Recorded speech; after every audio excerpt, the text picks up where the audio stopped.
אבוד פה ולבד ולא רואה דבר, דמעות נופלות ליבי נשבר. האחד והיחיד נפחת נשמתי, אנא קבל את סליחתי. Bien, comenzamos. Muy buenas tardes a los hermanos, como siempre, a los amigos, a la familia, esperando que se encuentren todos ustedes bien en este día que es día miércoles 16 de julio del año 2025. Me encuentro en mi hogar y hoy día quiero hablar un poquito un tema que considero que es importante, que tiene que ver, un tema que no es agradable, obviamente, no es un tema agradable para la carne. Me refiero al tema del arrepentimiento. Este tema, a pesar que puede que a usted no le guste, yo sé que hablar del arrepentimiento, al tiro nosotros lo asimilamos de forma correcta, pensando que en el fondo el arrepentimiento, en palabras o una frase simple, es dejar de hacer lo malo y aprender a hacer el bien. Y para la carne, esto no es muy agradable, porque sabemos que somos hombres sujetos a muchas debilidades, a muchas torpezas en nuestra vida. El sabio Salomón dijo lo siguiente ahí en Eclesiastés 9, que el corazón de los hijos de los hombres está lleno de enloquecimiento o de insensatez, dice, que durante su vida, y después de esto se van a los muertos. Así que nuestra vida, digamos, nuestra forma de actuar, de vivir, de reaccionar, no es la mejor. Muchas veces nosotros ofendemos en palabras, en actitudes, o hacemos lo que no corresponde, hacemos lo malo. Hay personas, por ejemplo, que toman lo ajeno, ¿no es cierto? Tienen las manos un poco largas, como decimos aquí en Chile. Y también el tema de que la persona nunca habla con la verdad, siempre exagera las situaciones a lo mejor, o también no cuenta la verdad completamente. Muchas cositas ocultas en nuestras vidas que son vergonzosas, y por eso nosotros muchas veces estas cosas no las confesamos. Entonces el arrepentimiento es un tema denso, complejo, es un tema que no agrada a la carne, no agrada porque en el fondo estamos diciendo que uno tiene que dejar de hacer lo malo. Bueno, les voy a leer, primero la definición, más o menos, de forma básica, lo que es el arrepentimiento, ya para tener una concepción, digamos, más acabada o más exacta.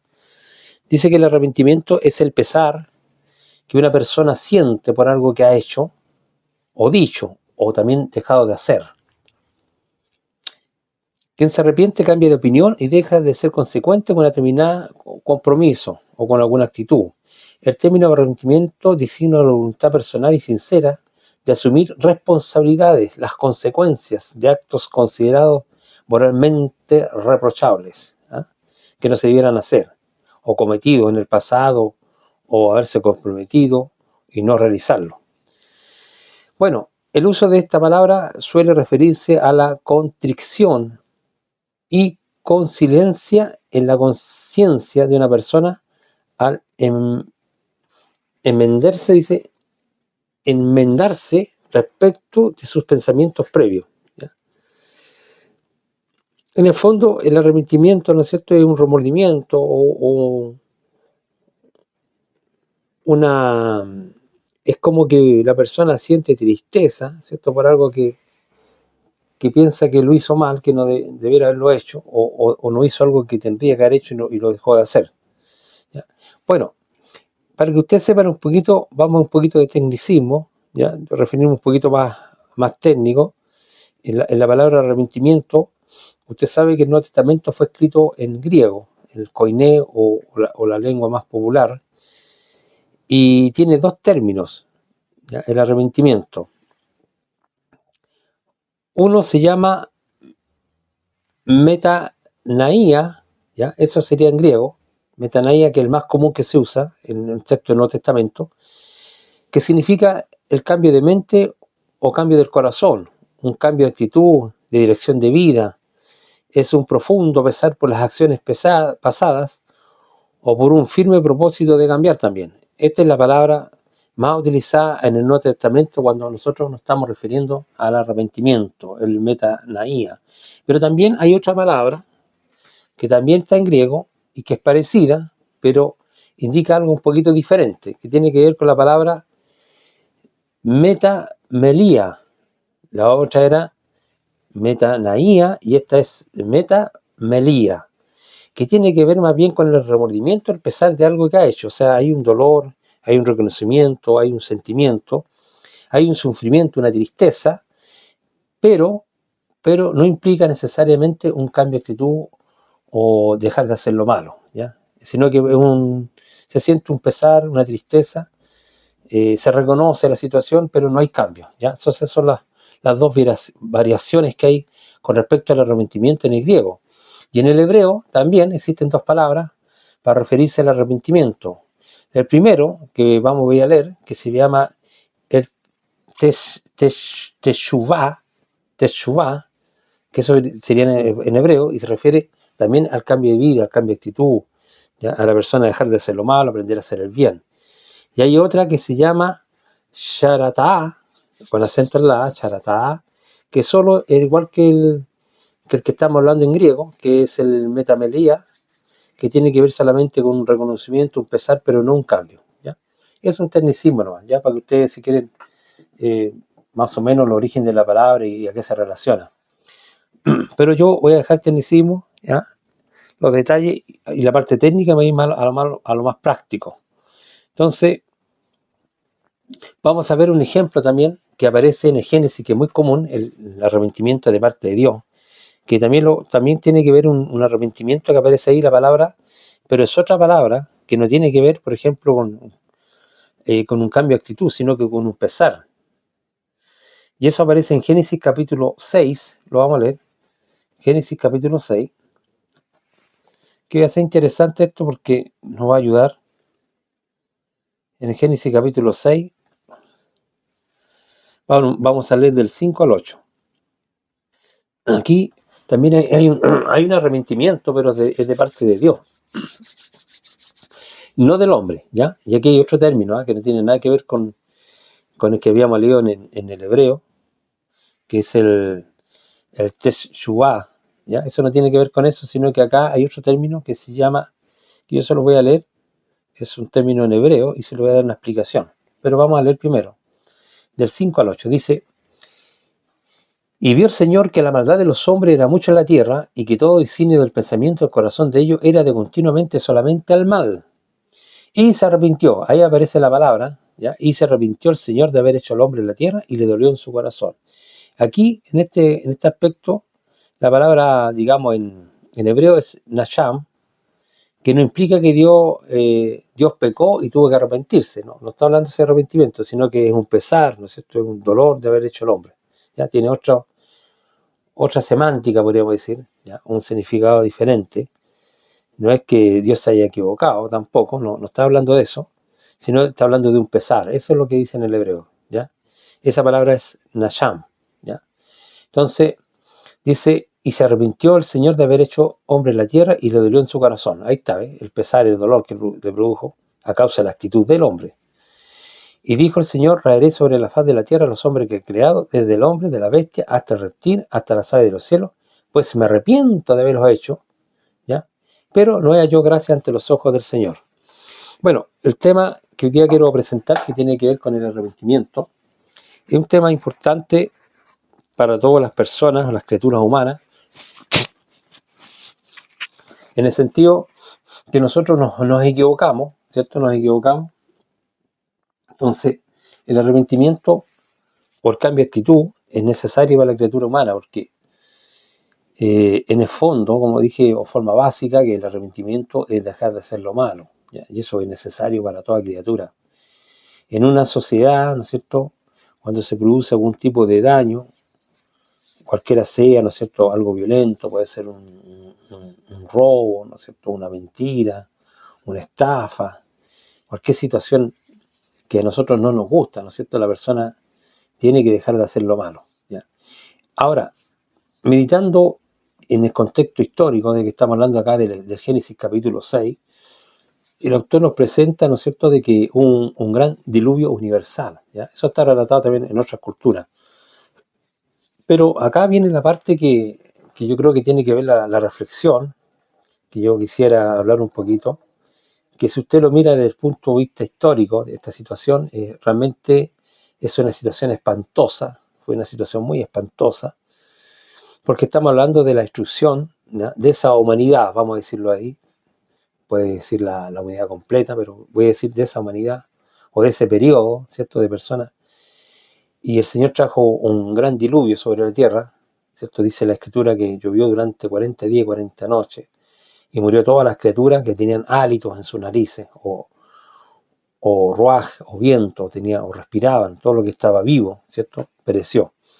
Y en ese sentido, si usted reflexiona, hay una situación penosa, triste, dramática, ¿ya? Obviamente que nosotros no lo podemos asimilar de la misma manera porque no lo vivimos, ¿ya? Estamos hablando de muchos años atrás, antes de nuestra era, entonces no lo podemos asimilar de la misma manera que lo vivió esas personas. Nos quedaron estos pequeños relatos, estas pequeñas historias, estos pequeños documentos, ¿no es cierto?, que nos informa de lo que sucedió. Entonces, es triste, ¿no es cierto? Aquí la única persona que se salvaron dice que fueron 8, ¿ya?, que fue Noé y su familia. Entonces es dramático, yo no lo considero poco, no lo considero menor, pero aquí donde está el asunto que quiero presentar con relación al arrepentimiento. Uno a través de la historia ha visto muchos juicios de parte de Dios, así lo creemos por lo menos los cristianos, o también el mundo judío, entiende que estos son juicios de Dios. Cuando el hombre, ¿cierto?, está haciendo lo malo, cualquiera sea la situación, y no se arrepiente, o sea, no cambia de actitud, no cambia ese mal hábito, obviamente que, como decimos aquí en Chile, le haga en la teja, tarde o temprano, esa persona lo va a empezar a pasar mal, ¿ya? Que van a venir las plagas, ¿ya? Ahí usted, por ejemplo, puede ver en Deuteronomio, capítulo 28, el libro de las bendiciones, pero también de las maldiciones, que son muchas más. Ojo, si usted ve el listado de bendiciones y maldiciones, hay mucho más advertencia contra la mala actitud de la criatura humana. Entonces Dios siempre, ¿no es cierto?, ha hecho grandes juicios. Tenemos el juicio de Sodoma y Gomorra, ¿no es cierto? Ahí salvó solamente Lot y sus 2 hijas, y 5 ciudades fueron destruidas por fuego.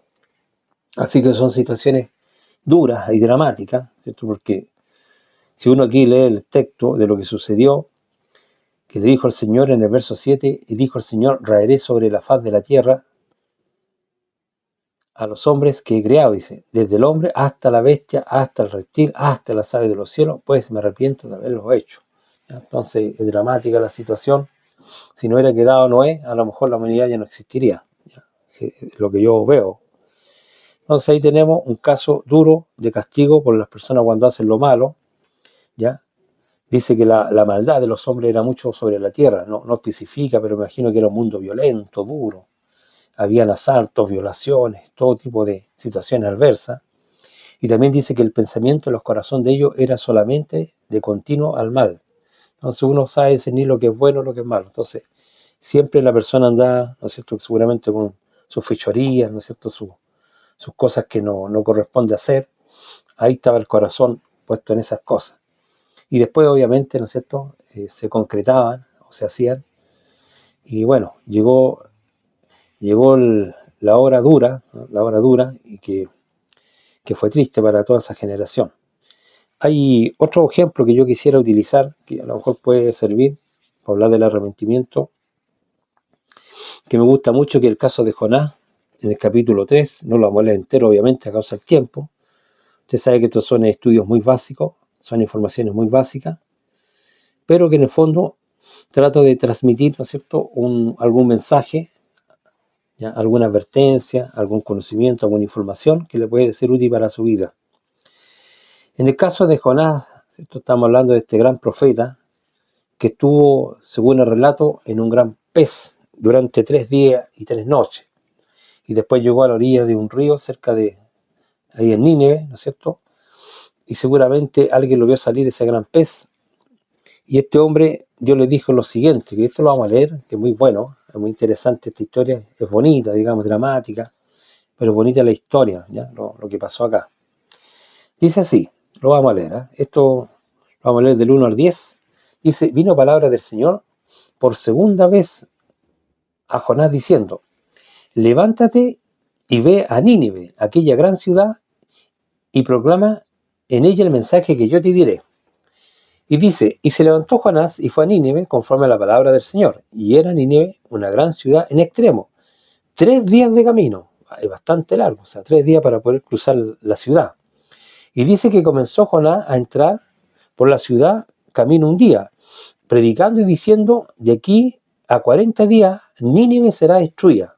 Fíjense el mensaje dramático de Jonás, o sea, este profeta, ¿cierto? Fue a advertir a esa gran ciudad tremenda, que se demorarán 3 días de usted poder, digamos, caminando, cruzarla de un extremo a otro. Y dice que 3 días se demoraba.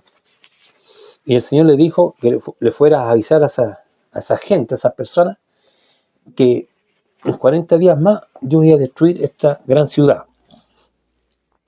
Entonces, leo nuevamente el 4, y comenzó Jonás a entrar por la ciudad, camino un día, y predicando y diciendo, de aquí a 40 días Nínive será destruida. Y los hombres de Nínive creyeron a Dios, y proclamaron ayuno, y se vistieron de cilicia desde el mayor hasta el menor de ellos. Fíjense que aquí hay algo bien interesante que a mí me llama mucho la atención, que hoy día no se produce, ¿ya? Este profeta de Dios, ¿no es cierto?, le fue a anunciar a esta ciudad, ¿no es cierto?, proclamando a viva voz, ¿no es cierto?, o de voz en cuello, gritando, ¿no es cierto?, que Dios iba a destruir esta ciudad a causa del pecado. Pero hay una reacción que yo noto y que me llama mucho la atención, que no es muy común, que los hombres dicen que los hombres creyeron a Dios, o dicho de otra manera, creyeron al mensaje que traía Jonás, ¿cierto? Y proclamaron ayuno, o sea, dejaron de comer, ¿ya? Es cuando una persona está triste, está penada, ¿no es cierto?, le viene una depresión, una tristeza, entonces se le va el apetito. Dice, proclamaron ayuno y se vistieron de cilicia desde el mayor hasta el menor. Una aclaración, otro tecnicismo, voy a decir, o algo más técnico. El ayuno en esa época no, o sea, el cuanto se llama vestirse de cilicio, no es como nosotros lo tenemos en el mundo moderno, ¿no es cierto?, que las personas se visten de negro, por ejemplo, no tiene nada que ver con eso. La idea podría ser, pero no existía el silicio como tal, sino que en el fondo lo que está diciendo el texto ahí en el hebreo tiene que ver con otra situación.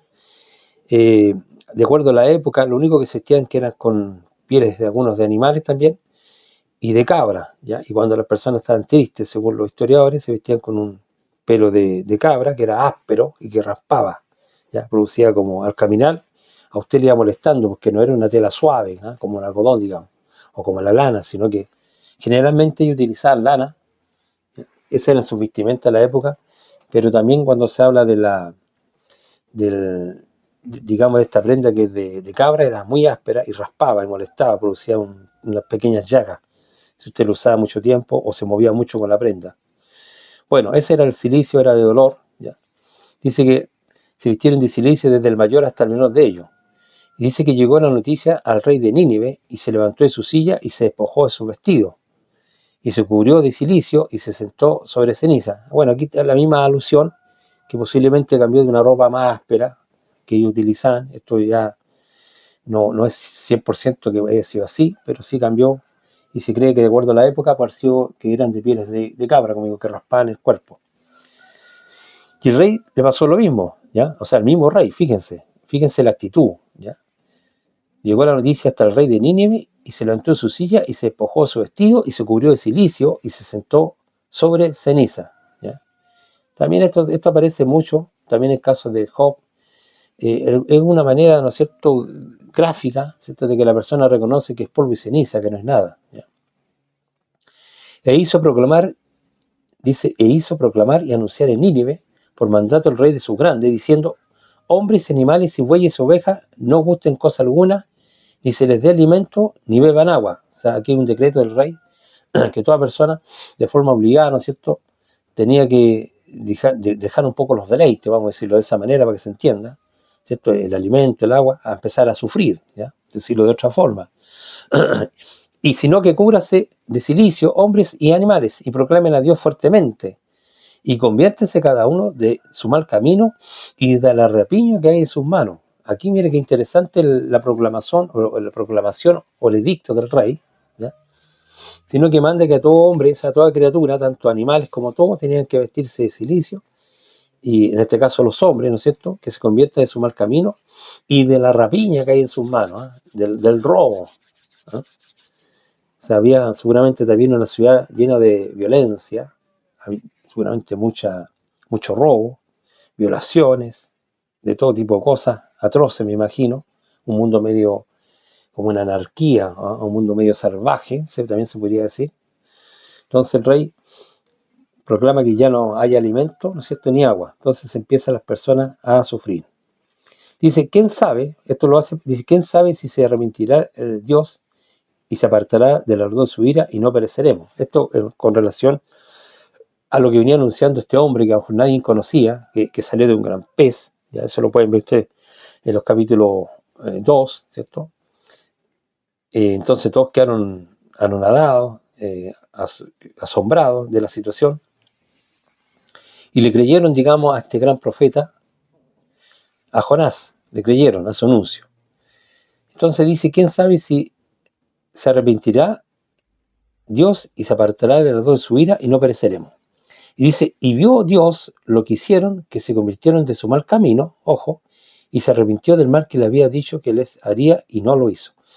Ya, aquí yo quisiera, porque la idea no es solamente leer, ¿no es cierto?, sino también conversar con ustedes un poquito y reflexionar de lo que leemos, ¿no es cierto?, de estos antecedentes, de esta información, de este dato, de esta situación, ¿no es cierto?, y ver qué podemos sacar en claro o qué nos puede ayudar este mensaje para nuestras vidas, ¿ya?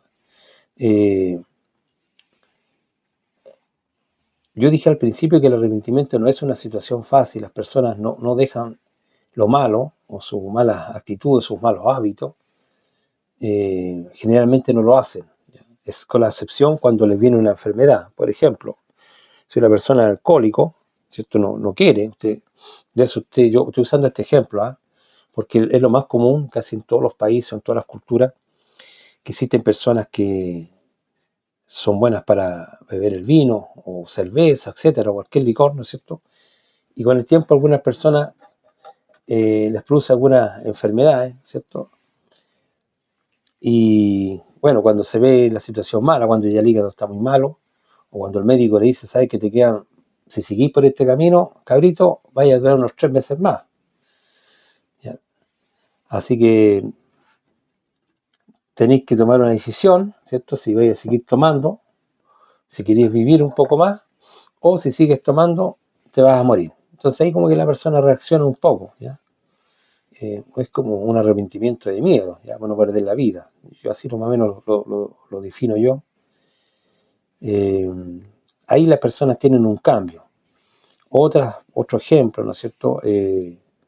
No sé, por decir algo, una persona que le puede dar muy buena para la comida, ¿cierto?, le puede producir una diabetes, alguna enfermedad.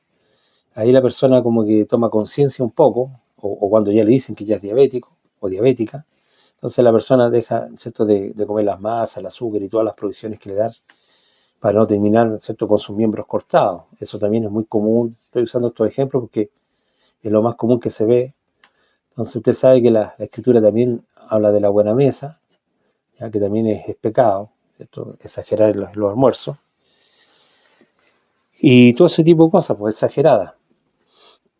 Bueno, también los ejemplos, la gente cuando hace lo malo, ¿no es cierto?, cuando una persona está robando, ¿no es cierto?, está robando, de repente puede perder su trabajo, o en las peores situaciones se puede ir preso o presa, cualquiera sea el caso, y obviamente a la persona le viene una angustia, ¿cierto? Entonces, cuando uno hace lo malo siempre va a tener una resultante. Eso es lo que estoy tratando de decirle hace rato, ya, con todo esto que estoy leyendo.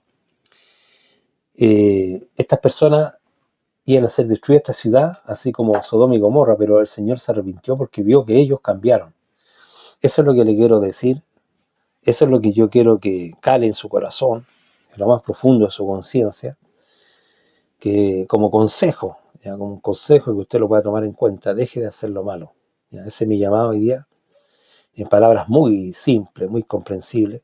Si usted está en cualquier cosa que no corresponde, ¿ya? Deje de hacerlo porque le va a llegar el día malo, le va a llegar el día malo y eso le va a producir tristeza y dolor, ¿ya? Tristeza y dolor.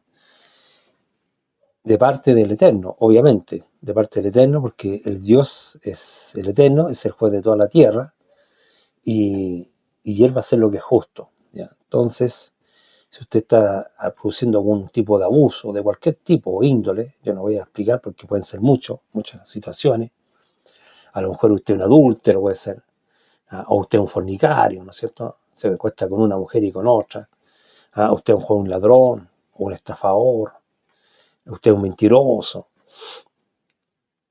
Tiene que dejar todas esas actitudes porque si no le va a caer el día malo, ¿ya? Y yo estoy usando nuestro ejemplo, ¿cierto? Leímos recién el caso de el diluvio universal, que la gente ahí ya Dios se cansó y chao, y murieron todos, excepto Noé y su familia. Y en este caso, en Nínive, ¿no es cierto?, Dios se arrepintió porque vio que las personas cambiaron. Lo voy a leer de nuevo porque esto no es doctrina mía, no es una enseñanza que yo estoy inventando. Después que todo este pueblo con el rey, ¿no es cierto?, hicieron penitencia, la vamos a llamar así, ¿cierto?, cambiaron su actitud, en el fondo con toda esta actitud están pidiéndole perdón a Dios, porque el rey dijo claramente en el 8, sino que cúbrase de silicio hombres y animales y clamen a Dios fuertemente, yo entiendo el sentido de pedirle perdón, y conviértase cada uno de su mal camino, o sea, deje de hacer lo malo, y de la rapiña que hay en sus manos, ¿ya? Todas estas cuestiones, choreos que lo llamamos nosotros robos, ¿ya? Que dejen de hacer lo malo.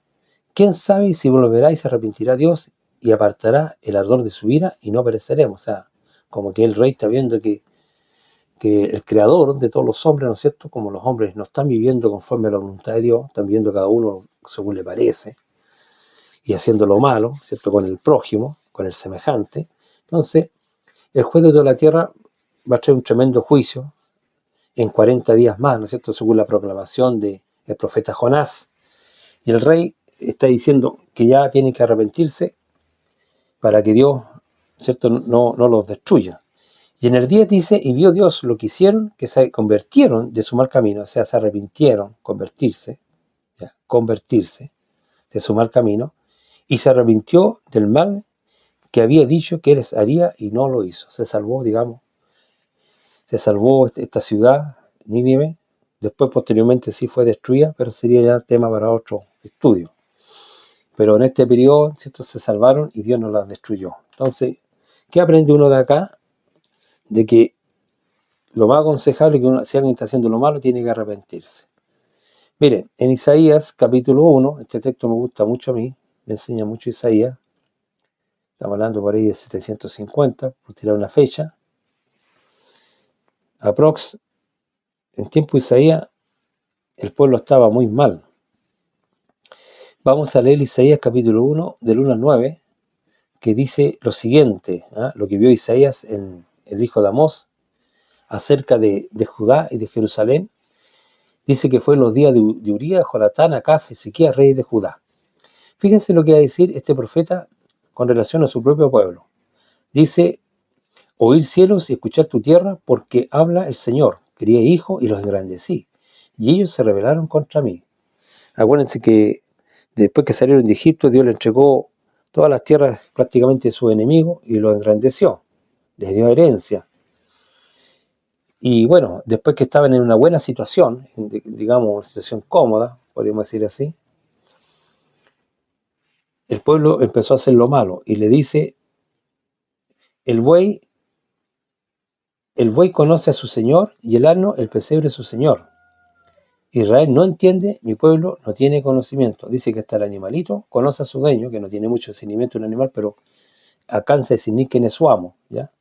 Y el pesebre, ¿cierto?, cuando lo alimenta. Pero dice que Israel no entiende, mi pueblo no tiene conocimiento. Y dice, oh gente pecadora, pueblo cargado de maldad, generación de malignos. Fíjese cómo está tratando a Israel en esa época. El profeta, hijos depravados, le dice, dejaron al Señor, provocaron a ir al Santo Israel y se volvieron atrás, entiendo yo, atrás de los mandamientos. ¿Por qué queréis ser castigados aún? ¿Todavía os rebelaréis? Toda cabeza está enferma y todo corazón doliente.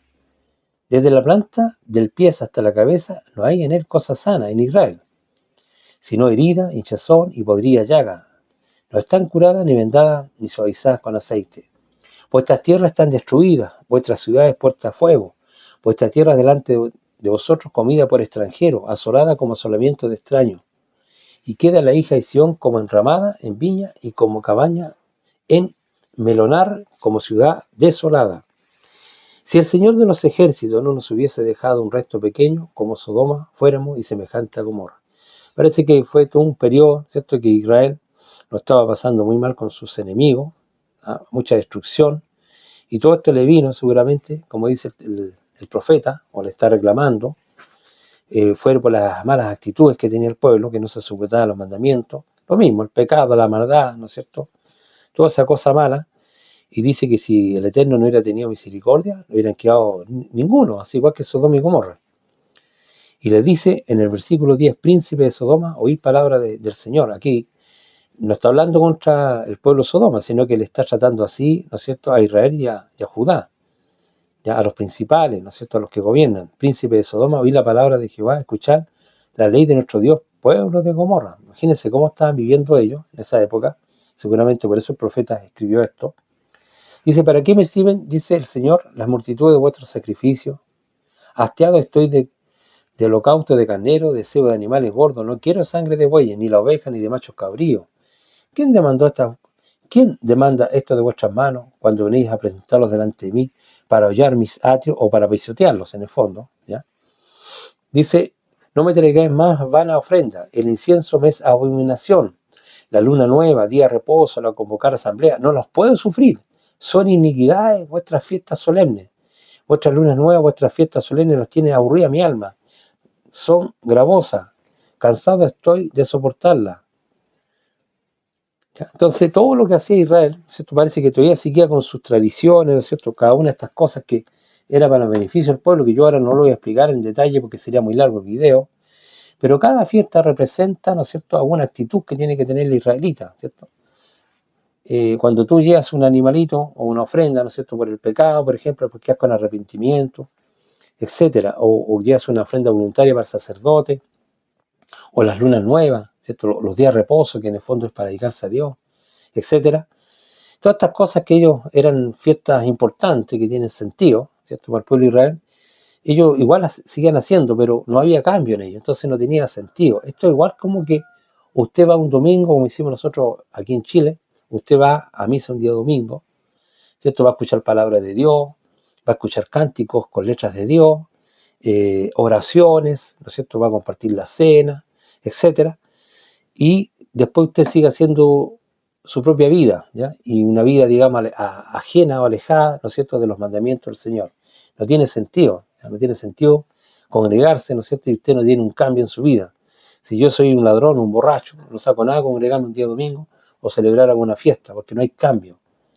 No hay cambio, entonces no tiene sentido, ¿ya? No tiene sentido que usted vaya todos los domingos, pero mientras no hay cambio, no, esta cosa no sirve delante de Dios. Por eso que Dios les aborreció su fiesta en este periodo, ¿no es cierto?, porque no había cambio en ello.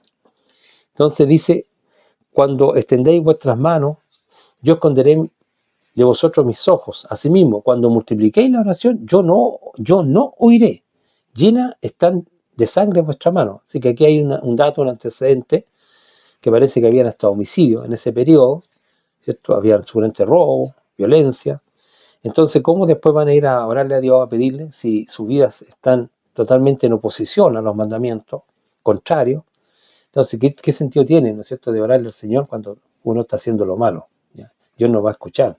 Por eso le dice, cuando extendáis vuestras manos, yo esconderé de vosotros mis ojos. Asimismo, cuando multipliquéis la oración, yo no oiré. Llena está de sangre vuestra mano. Le dice, lavaos y limpiaos. quitad la iniquidad de vuestras manos delante de mis ojos, dejad de hacer lo malo. Este es todo el mensaje, ¿eh? Aquí yo creo que todo esto que he hablado yo en esta tarde, en el fondo tiene que ver con esto, de dejar de hacer lo malo, aprender a hacer el bien, buscar el juicio, restituir al agraviado, hacer justicia al huérfano y amparar a la viuda. Yo creo que aquí, hermanos, yo quisiera, y amigos, y familia,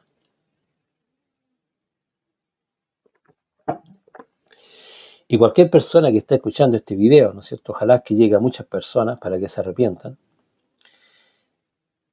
Yo creo que aquí está todo lo que estoy tratando de decir en esta tarde, que dice, lavaos y limpiaos, quitad la iniquidad de vuestras manos delante de mis ojos, todas las cosas inicuas que no corresponden, dejad de hacer lo malo.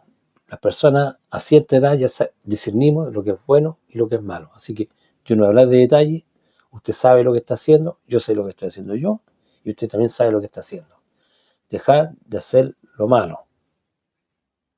Yo le voy a hablar de dos cositas malas, que yo creo que nos tienen un poquito mal ahora, los robos y las mentiras, ¿eh? Por hablarle dos pecaditos nomás. Le podría hablar del adulterio, o de la fornicación, las hechicerías, las enemistades, podríamos hablar de muchos más pecados, ¿ya? Pero hay que dejar de hacer lo malo. Aprender a hacer el bien, ¿ya? Buscar el juicio, o sea, buscar lo que es justo, ¿ah? Ahí está, buscar lo que es justo. Restituir al agraviado. ¿Qué significa restituir? Si usted le quitó algo, ¿cierto? Devuélvaselo, ¿ah? No se quede con esa palita, con ese chuzo, por ejemplo, no sé, esa herramienta que le prestaron, o esa deuda, ¿cierto? Porque a lo mejor usted le prestaron una platita y usted no la devuelve, eso es re común, por lo menos aquí en Chile es muy común eso.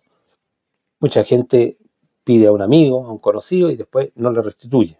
Es un ejemplo, puede ser otras cosas, pero tenés que restituir al agraviado, ¿ya? Al que le pusiste el daño. Hacer justicia al huérfano, ¿ya? Aquí también se trata de que las personas que están desamparadas, ¿no es cierto? Uno tiene que hacer misericordia con los que están en suerte más baja, ¿cierto? De repente dar una limosna al que está en una situación adversa o en una situación precaria, también podríamos decir, de pobreza. Entonces también tenemos que ayudar, ¿no es cierto?, a las personas que están en situación de menos suerte que nosotros, o que le ha ido en un periodo mal, económicamente hablando, ¿cierto? Tenemos que ayudarlo, ¿ya? Ponen huérfano porque obviamente el huérfano queda sin papá, sin mamá, que son los redentores, los que redimen, los que rescatan a sus hijos, ¿no es cierto?, los salvan, son los que están preocupados. Entonces esa persona cuando quedan desamparada, alguien tiene que ayudarlo. Entonces en Israel también habían huérfanos y también viudas, ¿no es cierto? Acuérdense que Israel siempre ha estado en guerra y hay personas que de repente su redentor muere, ¿no es cierto? El que lo salvaba, el que lo ayudaba, el que lo mantenía, lo sustentaba. Entonces tiene que haber una persona, ¿no es cierto?, de su pueblo que tiene que preocuparse de eso, del huérfano y de la viuda, ¿ya? Hay que amparar a la viuda. Dice, venid luego, dice el Señor, o sea, si tú dejas de hacer lo malo y aprendes a hacer estas cosas, estaremos a cuenta. Si vuestros pecados fueren como la grana, como la nieve blanca, como la nieve serán emblanquecidos, y si fueran rojos como el carmesí, vendrán a ser como blanca lana. O sea, el contraste, si tus pecados fueran muchos, ¿no es cierto?, pero como cambiaste de actitud, dejaste de hacer lo malo y aprendiste no solamente dejar de hacer lo malo, sino aprender a hacer el bien también ahora, ¿cierto? Así como ocupaste tu vida para hacer el mal, ahora tu vida tiene que ser para el bien del prójimo, ¿ya? Entonces el Señor te va a perdonar todos tus pecados, dice, ¿ya? Porque eso dice, venid luego, dice el Señor, y estaremos a cuenta, o sea, vamos a estar sin deuda, tú conmigo y yo contigo. Si vuestros pecados fueren como la grana, como la nieve será emblanquecido, y si fueren rojos como el carmesí, vendrán a ser como lana blanca. Si quisieres y oyeres, comeréis el bien de la tierra. O sea, si usted escucha este mensaje, va a comer el bien de la tierra. Si no quisieres y fueres rebelde, seréis consumidos a espada, porque la boca del Señor lo ha dicho. O sea, aquí le va quedando un solo camino, ¿ya? Arrepentirse, cambiar y aprender a hacer el bien. Si no, no hay nada más que hacer. Voy a terminar, para no cansar también con este estudio que no tiene nada de profundo, pero sí es muy necesario. Yo encuentro que es muy necesario para la criatura humana. Voy a terminar con uno de los textos favoritos que para mí, que me alumbra el sentido, que está en el Nuevo Testamento, que está en Romanos capítulo 2,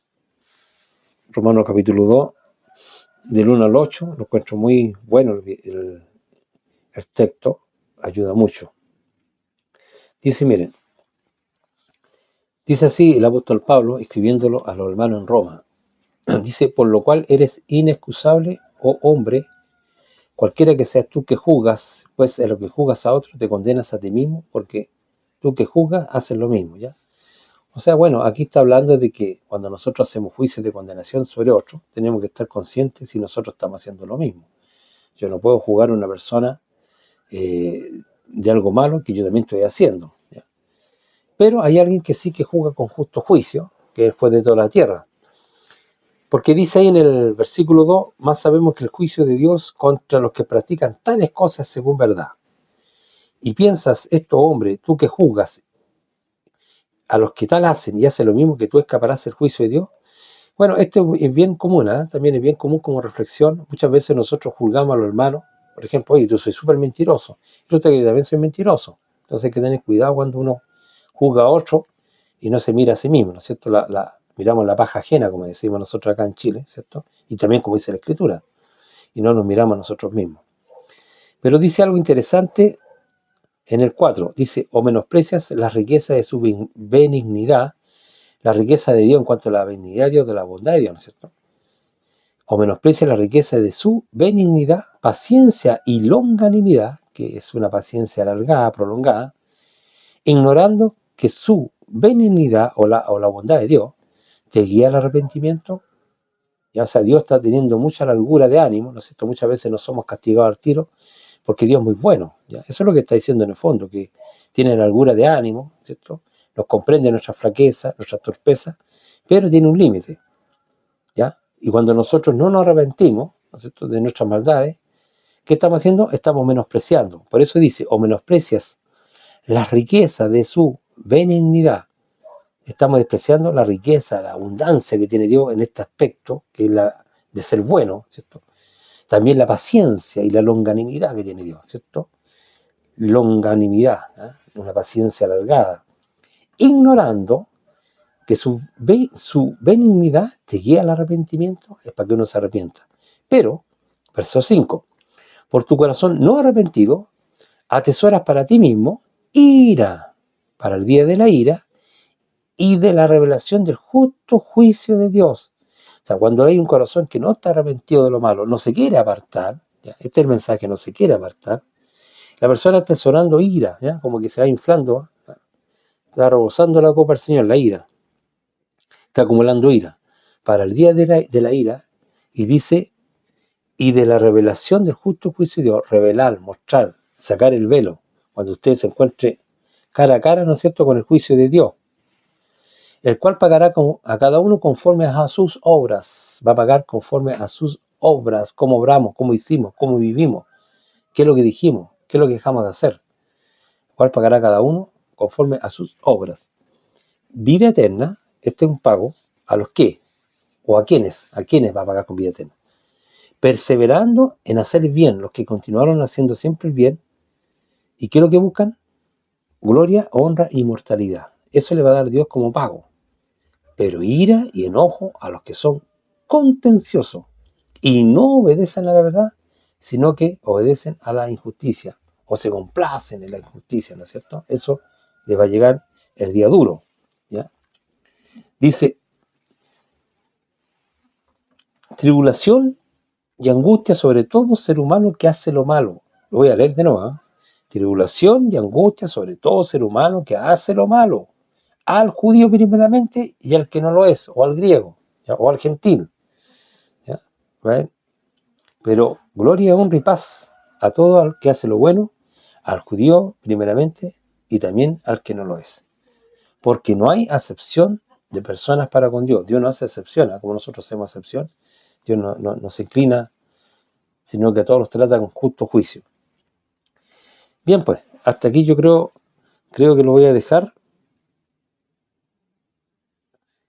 Que en el fondo, para no pasarme los tiempos y poder compartir también este video, ojalá que les haya podido aportar en algo, que le haya podido realmente traspasarle la idea, ¿cierto? El sentido de este estudio, este pequeño estudio básico, que en el fondo, que el arrepentimiento, esto es el llamado, que la persona deje de hacer lo malo, aprenda a hacer el bien, sienta dolor, tristeza, pero no se quede ahí, sino que también cambie de actitud. Yo sé que no es fácil, pero no hay otro camino, ¿ya? Porque por el contrario, si usted está haciendo alguna salvajada, alguna estupidez o algún pecado que no se quiere apartar, le tengo que decir,